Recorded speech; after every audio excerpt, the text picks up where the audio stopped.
What is the difference between the AWS Boto and boto3?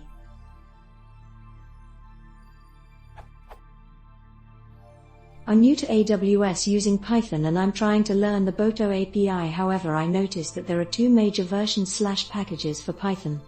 That would be Boto and boto3. What is the difference between the AWS Boto and boto3 libraries?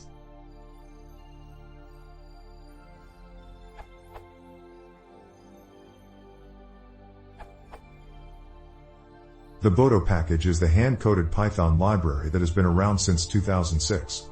It is very popular and is fully supported by AWS, but because it is hand-coded and there are so many services available, with more appearing all the time, it is difficult to maintain.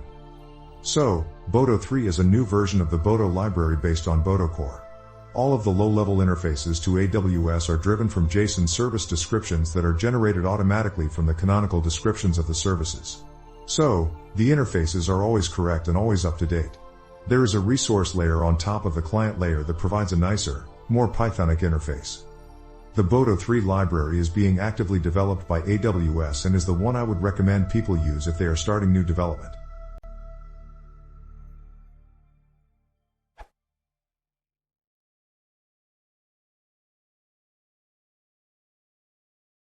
If you want to see more, please consider subscribing.